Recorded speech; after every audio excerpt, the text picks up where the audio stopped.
Hello, world. It is John Pollock and Wai Ting, Wednesday, June the 8th, 2022. Hello, Wai. Hey, John, how you doing? I'm doing good. I'm doing great. Fantastic. Okay. Well, that's good. Solid 8. 8 today. Oh, okay. I could hear it. I could hear it in the voice. Any particular reason? Brace yourselves, okay? Get Yeah. ready, okay? This is going to get picked up by every website. Huge news. There is a tree in my backyard that last week we were facing the prospect of a potential crack that we were going to have to cut this tree down.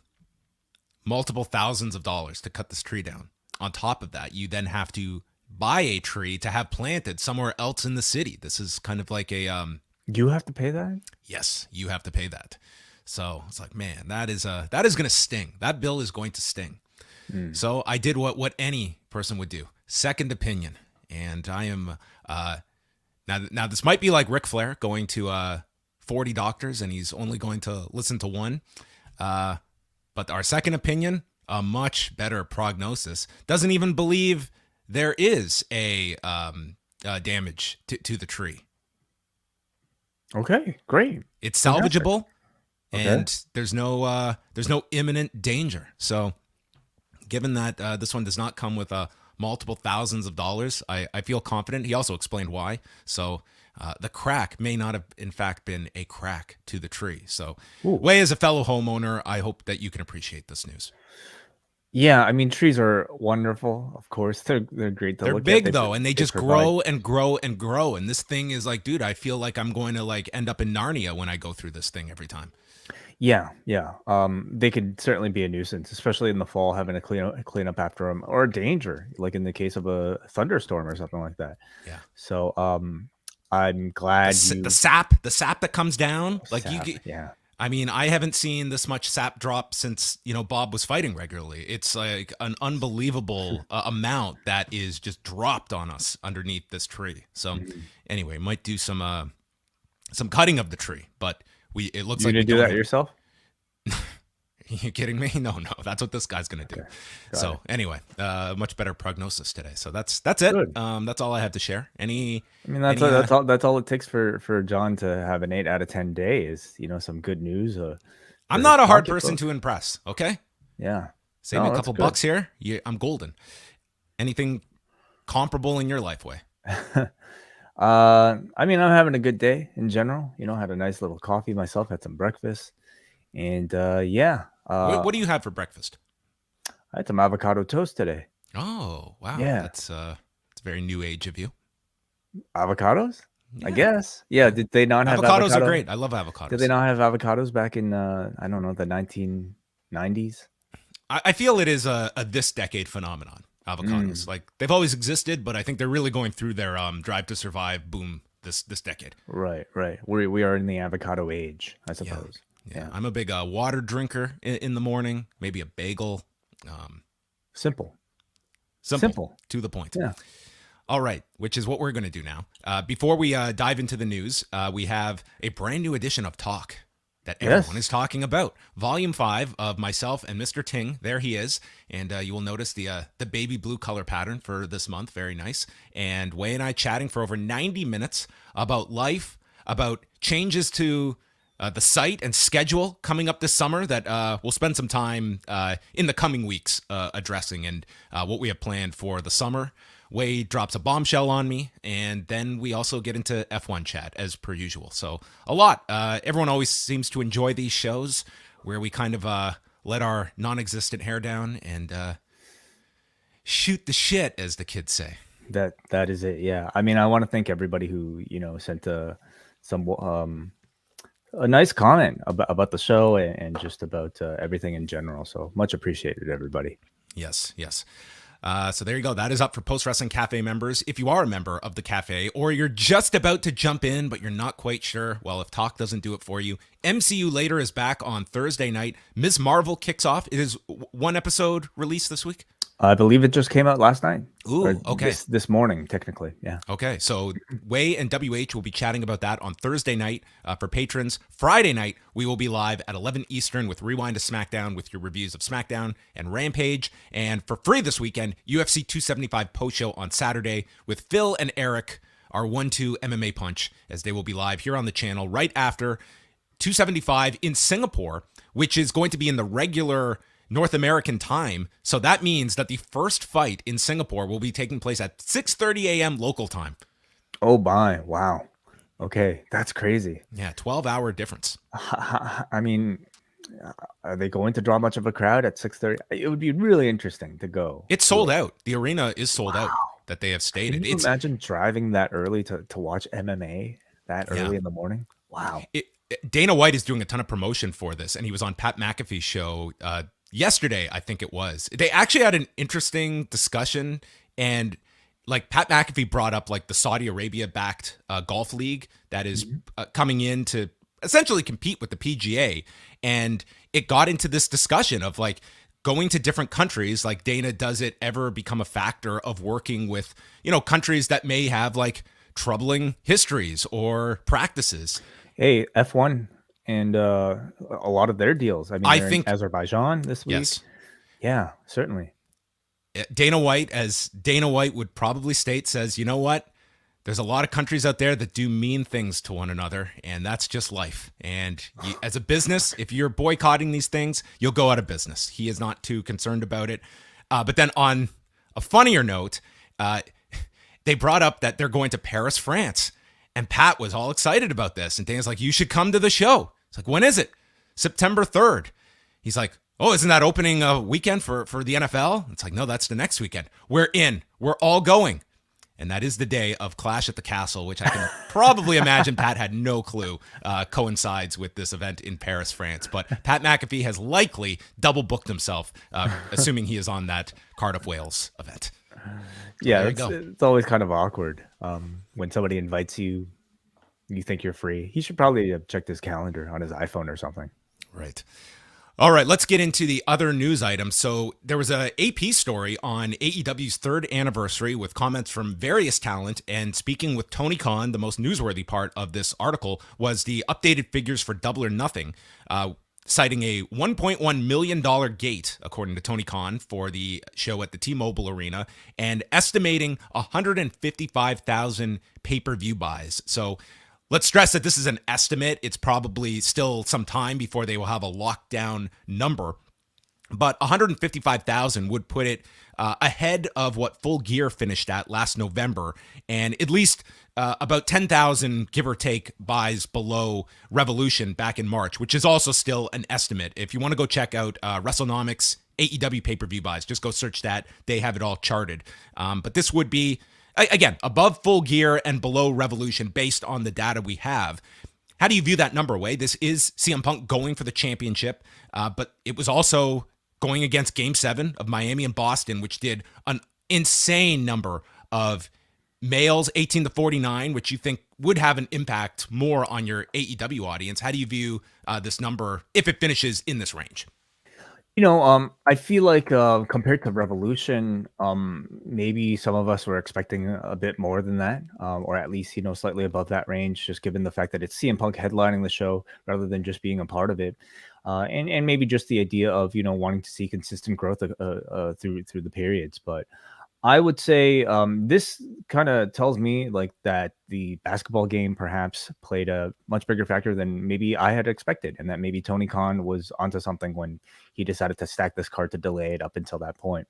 But Tony also said afterwards, like I thought it would have an impact on the pay-per-view. What I didn't think would be as big an issue would be an audience that would finish the game and then want to order the pay-per-view. But when Tony Khan spoke to the media after, like he indicated like there was a slew of buys. Six figures, 6 to 7 figures in revenue. Right. And if that's accurate, it was obviously the right call. And the game ended so early that you still had an hour and 20 minutes of the pay-per-view. So it wasn't just the idea of buying it for the main event. You pretty much got the last 3 matches. Like you probably got, in that hour and 20, probably most of Anarchy in the Arena, the tag title 3-way, and Punk and Page. So that probably played a factor too. If there were people that were, you probably weren't going in with like the guarantee that I'm going to watch this basketball game and order the show. But I would be curious what that number was. And you can't really fault the decision, even though we maybe minimized it a bit going into that weekend. Yeah, that's right. Yeah. But I would say, overall, I mean, still their 3rd biggest, number of all time. And you have to wonder, okay, if there was no basketball, how would it have done? What would you guess is the floor for this Forbidden Door show? Because, based on the going back to All Out last September, it looks like they have not been below 145. Do you see that as an attainable number for Forbidden Door? And, not knowing the card, it's hard to kind of guess what the ceiling is, but what do you see being the forbidden floor? Excellent. I'm sorry. I feel have a like disease. I feel like 145 is a decent base, at this point. I think that would be really good for this show because it's very hard to guess what this concept will draw on pay-per-view. We've seen what the ticket demand has been. That's a very positive signal when you can put 15,000 people in the United Center. If it does 145, I'd be looking at this as a big success. Certainly, especially yeah. coming so close after Double or Nothing. They have never come back this quickly. Though let's also remember, this is not going to be a show that's not going to have CM Punk, arguably the biggest draw on either brand for a pay-per-view. Bryan Danielson looks to be, looks like he will probably be back for the show, but we don't know what sort of a role he'll have on the card. If we're talking here, we'll be talking about Dynamite tonight, but it's potentially looking like it could be a Jon Moxley on one side, maybe Hiroshi Tanahashi on another. Is that a hot enough headlining bout? Even if it is for an interim championship, which honestly at this point I don't know how much that means. But is Moxley versus Tanahashi itself attractive enough? If that is indeed the match that they're going for. Yeah, and I think we have to know the card. I would say that this is a show that I would believe does, just on the concept alone, like if you just throw some the names together, I think you can guarantee 125 to 130. I think that's a good, safe bet. And everything above that is going to be based on the matchups, the stars involved, and the hype leading up to it with the creative over the next month. Certainly, yeah. I mean, I think you can look at, the live attendance and the demand for the tickets in person as maybe, some indication of the interest in the concept alone. But the card will have to really, take it over the top. And at the moment, I'm certainly curious, on the New Japan side of things, who's going to challenge for the IWGP Heavyweight Championship. I think it has to be somebody at least on the level of, a Hangman Page or, that is the rumor, I suppose, right? Page. But I'm also looking for a big spot for Bryan Danielson on this show. Yeah, I think the Page thing was actually updated, that was not the direction. Oh, it's not happening. Okay. Is there still potential, or are they saying that it's in flux? I would say anything is possible, but when that had first come out, it was stated right after the fact by the Observer that it was not fine, not the plan. That was my not the plan at all, or not final. Well, let's throw all of this out too, because that was also before the injury to Punk. So right. I mean, you could be reshuffling things. So I don't think it's safe to assume anything of where the card might have been a week ago versus where it is now. Mm-hmm. Raw on Monday night did a fantastic number, 1,872,000 viewers, up 25% from the previous week, and doing a 0.52 in the demo. That translates to 674,000 viewers, courtesy of Showbuzz Daily and Brandon Thurston. It would be their highest viewership since the night after WrestleMania 38 weekend, and their highest demo since April the 11th, which was the week after that had Cody Rhodes wrestling on the show.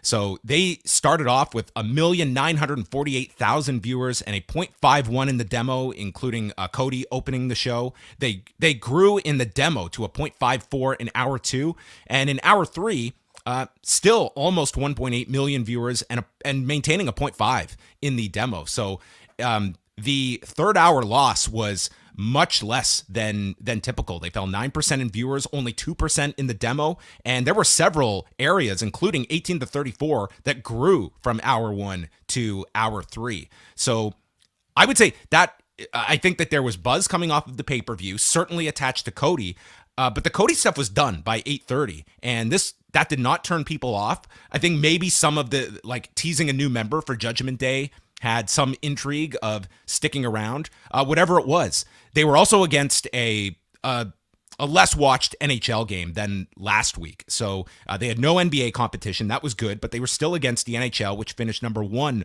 on cable. But I thought this was a great number. In Canada, they were up 7% in viewers, and that was going against this Game 4 between Edmonton and Colorado, which did an insane number. So the fact that Raw was up in Canada is actually very impressive, given how big the hockey game was, which was much bigger in Canada than it was in the U.S., given Edmonton was involved. But you have to be very happy with this number, and it's also going to send, like, there, it was such a high this week, and next week it's going to be a pronounced loss because you're coming off of this number and you're going against the NBA Finals. So I think everyone should just cool it when it comes to Panic next Tuesday when the numbers come out, and they're inevitably going to be hurt, as will Dynamite and Rampage this week. Yeah, absolutely. At this point, I suppose it's about pulling up the average overall, and the week after that, that's Cena, right? June 27th is Cena. Oh, the week after that. Okay. We have a few weeks till he comes back. Okay. And the NBA will be done by then, so that will be, they'll be in the clear come Cena time at the end of the month. NXT 2.0 on Tuesday night. Roxanne Perez became the breakout tournament winner and setting up an angle with Toxic Attraction. I guess that was the key news. And Apollo Crews returning to NXT. And the way it was presented was that this was not just to come in for a week or two. It felt like Apollo Crews, he is so dedicated to NXT that somewhere in transit he lost his accent. Unbelievable how that happened. I can't imagine. He also must have lost Aziz as well somewhere along the way. Dude, Commander Aziz is just in no man's land. I think at this point it's honestly for the better. We saw Cruz come out. He's a full-on baby face, basically completely forgetting, whatever he was. I mean, the last time we saw him was in the 24/7 division. So honestly, this is a vast improvement, okay, for the guy. They seem to be taking him very seriously. Not only did he show up and seem to be immediately, inserting himself into the NXT title picture against Braun Breaker, but got a strong win in the main event here as a surprise partner for Solo Sikoa. So this, if it's any indication of, I think, maybe what they were doing with Finn Balor, is probably more of a vehicle, to rebrand Apollo Crews so that eventually he can come back on the main roster and Vince can, screw him up again. But at least temporarily in NXT, we could see a main event level great babyface Apollo Crews, which I think we never honestly had in the main roster. Yeah, and I think that this is sort of the function you want to see NXT, that it is the developmental brand. It can also be the rehab brand for talents that are just floundering at the main roster level that you still see an investment in versus releasing guys. So for an Apollo Crews coming down and working with a Braun Breaker, that should benefit both sides. And I think that's what you should be aiming for. So I think it's a fresh coat of paint for Crews. I also thought Solo Sikoa, he came across much more confident in that opening promo that he came out in. This audience is really into him, and I think that has just, through osmosis, I think it's helped his confidence too. When, we've seen some promos where he's been very shaky. I did not sense that on Tuesday, and, he's somebody that they are focusing on, and, with this alignment with Apollo Crews, you can see him sort of earmarked as one of the focal points for the next North American title match. Yeah, I think he's been doing absolutely great. They basically kind of put him into a 3-on-1 handicap situation at the beginning, and they gave him the big baby face. I don't give a shit. I'm gonna pick a fight with these three anyway. He got his he kind of got beaten up, but still it was that great baby face fire that I think they've been doing a great job of showing for him, and seems to be next in line for at least a North American Championship challenge. What did you catch the name that Joe Gacy gave to the Druids? Did anyone in the chat? The Dyad? The Dyad. Oh my God. Yeah. These two Druids are going to wrestle next week. Tremendous. Yeah. Just tremendous. Someday we're going to get some WWE Hall of Fame video package for one of these Druids. And this is the way that we'll see them start out, Yes. They're my career was quickly coming to an end when I was named one of the Dyads. Yeah. What did you think of the Roxanne Perez Tiffany Stratton match? I was impressed, honestly. I think both of these women had Roxanne Perez. You can see is sort of on the faster track, but for Tiffany Stratton, for what experience she has, I think she plays this character terrific. She's a great athlete, and it's just, you know, learning in a very difficult environment on national television. But I think it's hard to have any strikes against her when you look at, like, this is it, everyone. This is her entire career on one half of a cage match. She has had 12 matches. I mean, if we're judging by, you know, cage match here. I mean, and every one of them on television. Like, no live events in here. Like, this is all on television, or it's been in the warehouse. Totally, yeah, absolutely. I think honestly, it's quite remarkable that they trust her enough to be putting her in a spot like this. I suppose she wasn't always, you know, supposed to be in this spot, but the fact that she was, and the fact Look that at these match lengths, dude. This was the longest match of her career. it's ridiculous. It's crazy. So again, considering all of this, I think she's doing remarkably well as a character and also as somebody with incredible athleticism. And you can maybe say what you want about this NIL program. They are amassing a great collection of incredibly athletic people. Again, it should be debated whether or not, you know, it's the only way they're going. But I think this is showing you that they're not necessarily sticking to only athletes straight out of, you know, college with no wrestling experience. Roxanne Perez is a great example of somebody who, you know, a former ROH women's champion, you know, who comes in with a lot of that. I think, you know, professional wrestling experience. Her selling was really great in ring here, and able to, I think, put together something really well with somebody relatively inexperienced in Tiffany Stratton. She connects in such a way that I think few on this show do. There's just such a likability factor to Roxanne Perez, and whatever you want to attribute that to, I just think she really connects, and you can see her. Not only someone that you see potential in, but also see potential in this kind of WWE system that she can, because sometimes they're separate. You can see a great talent that, are they going to fit into this kind of a system? And I can see her adapting to this as she is. And if she went up to the main roster, being someone that could have some success, it's always going to be a gamble when you move someone to the main roster. There's no such thing as a guarantee, far from it in this system. But they have something with her. No doubt. Yeah. I mean, like they've had many times. What is this photo? What is the caption on this photo? Oh, she's hurt her shoulder. She's very happy about this shoulder. What has Indy just said? I mean, I don't know if she's happy about the shoulder injury, but maybe more so, I don't know, the idea of a team up mini faction here between all these baby faces. But yeah, the main roster is definitely a different question when it comes to somebody like her. We've seen plenty of people who I think have done really well, but, you know, ultimately Vince has his type of who he wants to push, you know, towards the top. And Roxanne Perez is on the smaller size. In the women's division, probably not as big of a hindrance, but still, you know, her personality big enough to you know, get that top spot. We've seen even somebody like Bayley have her struggles at the beginning. So I don't know, but we're just getting started really with her in NXT here. Yes. We also got Santos Escobar, who is now not only under control of Tony D'Angelo, but Tony D'Angelo has become his live agent during the match to call spots for him and what not to do. No more topes. People don't want to see that. Yes. We got like the King Cuerno special here from Santos Escobar with that suicide dive.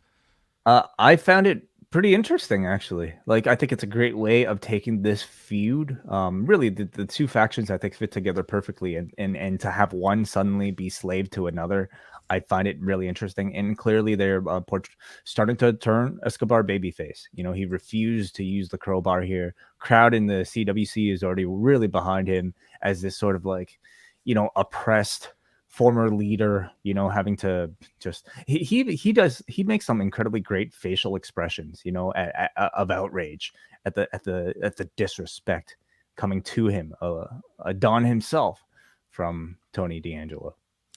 My last observation: Are you a fan of the Chase U stomp that Andre Chase does? I am. Yes, I love this thing. It's my favorite spot in any of his matches. I think it's great. I say it every week. I'm greatly entertained by the Andre Chase character. I think he's so fun. We saw the first sort of you know, integration of Thea Hale, the 18. How old is she? Like 19-year-old. She's graduated high school. I mean, Jesus I was 18 Christ. When I graduated high school. No, I was 19. So in that range, yeah, somewhere. But yeah, no, they had her, at least step up temporarily to the apron as to briefly come to the aid of Andre Chase here. But I mean, I was impressed by her little bit of personality that we got to see, and I mean, this not only is a great fit, I think, for Thea Hale, but it bolsters Chase U as well. All right, that was NXT 2.0 on Tuesday. We now shift over to chat about Judgment Day. Fightful Select had this report, and you can check this out at FightfulSelect.com. And part of their report stated, we're told that WWE had mentioned taking Judgment Day, a quote, supernatural route, which Edge was said to have been opposed to. Word started to emerge in the afternoon hours ahead of Raw that a big shift involving Finn Balor and Edge was set to happen. And they had also heard the week prior that Balor was set to turn heel and join the group, however, not hearing at that point of Edge leaving Judgment Day. Number one, the supernatural direction. Count me in, okay? If you're going to go ridiculous, then give it to me, okay? Why not? Why not? Well, if it means, like, when it comes to WWE and supernatural gimmicks, I mean, they can go in many directions. They are Usually the bad, riskiest. let's be honest. I don't think there was any Of course. creative heights to hit with this direction. But at this point, this was a group that I was not enjoying. So why don't you make it just completely preposterous for us? But is there the potential to be able to enjoy them in a more realistic way? To me, like, when I saw Finn Balor take over leadership of the group, I had hopes that this would be the time for them to refresh and become more realistic. The biggest problem with these promos thus far has just been their lack of believability, and how people like Damian Priest and Rhea Ripley just aren't, or Edge, are not really that great at delivering these sort of like join our cult, types of promos. And Finn Balor, coming off of that NXT run, we saw how effective of a heel he could be. And that was not a supernatural gimmick at all. In fact, he's totally shed, at least during NXT, the demon gimmick. This is sounding like maybe that's coming back. Maybe they're all going to be demonized. We're going to see Damian and Priest finally separated, perhaps, as two alter egos. Still a group of four. Still a group of, well, we've yet to see Rhea Ripley and her alter ego, so maybe they'll throw her in there as well. Yeah, I would say, just coming out of Monday, it is hard to imagine that there is not a sense of frustration if you are Edge that did this massive turn. Mm-hmm. And I truly believe he was invested in trying to get this thing over. It was not working. And trust me, there is no one that knows when something is working or not working better than the performers that are in the middle of it. Whatever you want to hear about the online reaction, I bet you it's tenfold for the people that are actually involved in it. They are very perceptive to what the tone is of the reaction. And all of a sudden, with no hint of a turn coming, you have done all of these anti-fan promos, and boom, you're thrown out of this group. It's pretty much rendered the last several months it's just Control Alt Delete, and now he is back as a babyface, and one that I think has been harmed from this whole thing, and now you have to go and backtrack. I can imagine there's a lot of frustration about how this ended so abruptly, and just it was mishandled. And now you're left with a babyface that I think his work is cut out for him to get back on track in a meaningful way after he was like, you didn't have the audience clamoring for this or wanting to see this. It was just hit with you with no explanation leading into it. Yeah, no doubt. I will say, though, I think we all know the ability for Edge to be a great babyface promo, and honestly, I think once you start seeing him in that light again and seeing his performances that are, I think, are going to be great on their own. Like, if our idea of like him possibly replacing Cody as a lead babyface on the show are any indication, he will get that time to speak. He will get that time to convince the crowd that, hey, I was wrong. I should have been listening to you this whole time. Like whatever bullshit like that. He could definitely talk the crowd into liking him again, which is more than I could say, for how successful I think he would have been had he continued with this Judgment Day gimmick. Maybe they can teleport back in time and redo all of this. I mean, if it's a supernatural group, then yeah, maybe teleportation or a time travel is going to be a part of the gimmick as well. But I think ultimately it's an improvement for everybody all around here. Only question is, how ridiculous is this Judgment Day supernatural stuff going to be if in fact they are going to go with it? If they do go that direction, yeah. Yeah, if they do, sure, maybe it could be fun. but I think it's a big improvement for Edge. All right. And last thing is Dynamite tonight. So they are in Independence, Missouri, and they have announced the Battle Royal that will kick off the show. Winner taking on Jon Moxley, and that winner goes to Forbidden Door to face either Hiroshi Tanahashi or Hiroki Goto. Hangman Page against David Finlay. So I guess it's a question mark if Hangman's even in the Battle Royal, which you would think he is. And if not, you should have... I do expect explanations beyond... avoiding it like Becky Lynch on Monday. So we will see. And they have also added Pac against Buddy Matthews, which should be pretty excellent tonight for the show. Oh my God. Wasn't that a 205 Live feud? It was, yes, at some point. Cool. So who is coming out tonight, Wai, as the representative for AEW at Forbidden Door? Yeah, I mean, all signs honestly lead to Moxley versus Tanahashi, but it's almost so obvious at this point that I could see them maybe, throwing a bit of a wrench in there. But, honestly, if Bryan's not going to be in this match, I don't think you have a bigger star to represent AEW in that main event match at Double or Nothing than a Jon Moxley. Honestly, realistically, if it's not going to be him, probably won't be Page. Who else? Who else would you put in that spot against a Hiroshi Tanahashi? Eddie Kingston. See, that would be great. It would be wonderful. The crowd would love it. Is it a big enough match for a pay-per-view where you're trying to maybe attract more casual base in addition to your hardcore base? It's definitely a question.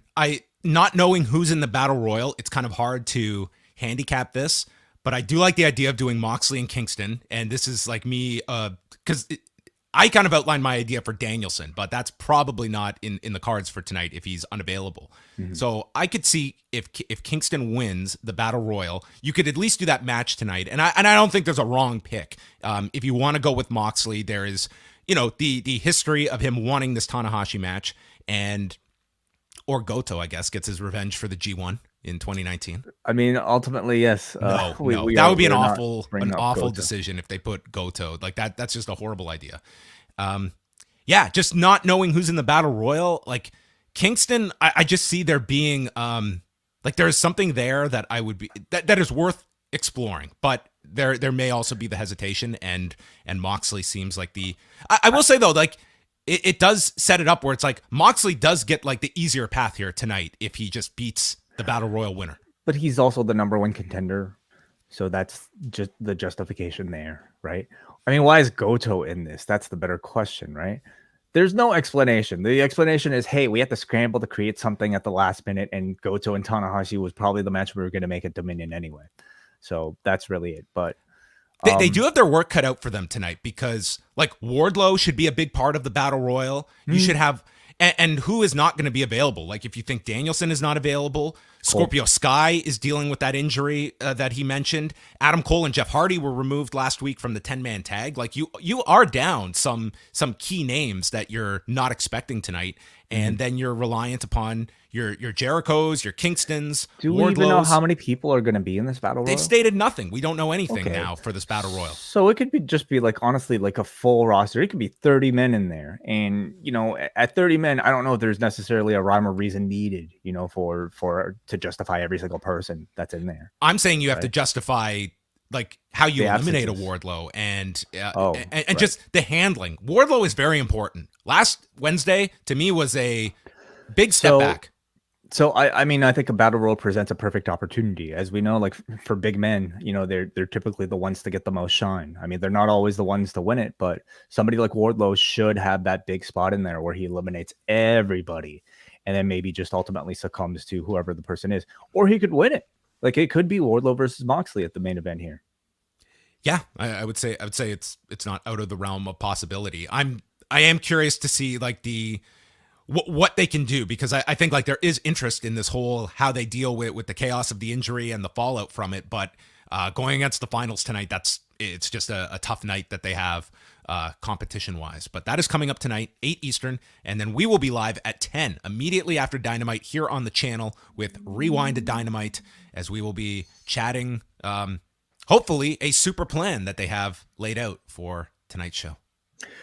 And we'll see what late breaking news occurs, because it seems like every couple of days in professional wrestling, there's some incredible news here that that breaks. I just want to show this little graphic that they finally put up here. So it is like officially almost like a mini tournament that they've created between winner of the Battle Royal and Jon Moxley taking on the winner of Hiroshi Tanahashi and Hiroki Goto at Forbidden Door. I know New Japan did not have the announcement out by Friday night, but if this graphic had just made its way onto Rampage on Friday, yeah, this is so much you easier. Process this in about 3 seconds. Exactly. It only took maybe about 5 days for them to stumble onto this. But I mean, a lot was happening at that point. I'm sure it was very last minute and they didn't have enough time to do it. But yeah, like we've talked enough about maybe some of the fumbling of the announcement of this situation. So maybe this is a learning experience for everybody involved. Are there odds out for Hiroki Goto?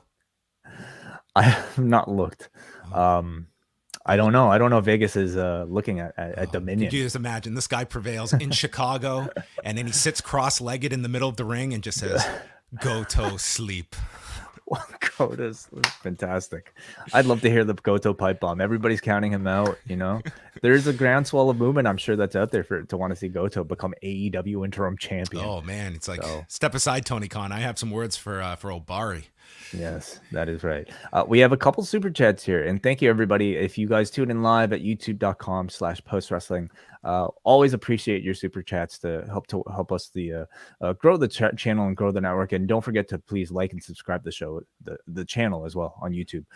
We go to Doug, who sends $10 just to say congrats to me for your avocado toast, a great podcast. And what else? Wai has also planted something that will be harvesting. Oh my God. Stop. Thank you so much, Doug. I appreciate the love along with everybody else as well. Gregory sends $2. Thank you so much, Gregory. He says, is MJF showing up on Dynamite tonight? I don't think he should show up. I guess the question is if there's any reference at all to it. Tony Khan was still no commenting today on Busted Open during his weekly appearance. But I people will be intrigued watching the show to see what, if any, involvement there is regarding everything that went down. It's an interesting question because, he is at this point the hottest person that you have active on your show. Punk aside, MJF is the talk of professional wrestling. And does Tony Khan perhaps, not cash in on his appearances to pop a rating in order to maintain the illusion? Which at this point, I think, honestly, like, we all know what the deal is. Or does he hold them off, until after Forbidden Door, for instance, in order to, again, make it seem more believable, but at the risk of not having the highest rating you could possibly have for Warner? Don't know. Does he show up in the Battle Royal? I don't see that one happening. I think it would be, I don't know. I don't think that would be. He almost seems separate from everything that's going on here. But you're right. Like he is your biggest star at the moment. That's available, and even including Punk, you could certainly make the case that he has the most attention, and how you capitalize versus how you continue to play this thing out the way they want it to, where it's eliminate all the references. And if he does speak, I mean, there's, we've had a lot of conversation and discussion about how healthy this sort of storyline ultimately will be for AEW if you are positioning Max as the babyface and potentially the company as the heel. So much has been said about that. And would they continue in that thread, or are there ways that they'll be looking to adjust, to make AEW seem less, I don't know, like villainous in all of this? One more super chat here comes to us from Ibby, who sends £5. Thank you, Ibby, for the super chat. He or she says, Busted Open, Tony Khan announced Buddy versus Pac tonight, and tonight will be a casino battle royal. Pac versus Buddy. Why, yes, I'll take a serving of that. Yes. Mentioned Pac versus Buddy, a rekindling of a classic 205 Live feud, of course, but a casino battle royal instead of a regular battle royal. So what does that entail exactly? Like people coming out in different tiers or groups? Yeah, the groupings, right? Got it. Right. Okay. All right. Interesting. And everyone's a joker. As of now. Or is there? You're right, because we don't know anybody. We don't know anyone in the battle royal. Okay, interesting. All right. Cool. That's going to wrap it up, everybody. Thanks for tuning in. Thanks for the super chats. Again, we're live tonight, 10 p.m. Eastern Time. Subscribe here to the channel. Give this video a thumbs up. Let all your friends know about it. And of course, postwrestlingcafe.com is where you can go to support the site and check out the most recent edition of Pollock and Ting Talk. Yeah. Back tonight, 10:05 p.m. Eastern Time for Rewind at Dynamite. So whoever is going to challenge Hiroki Goto at the Forbidden Door, we will talk all about it tonight. All right. And that wraps up your Post Daily News Show.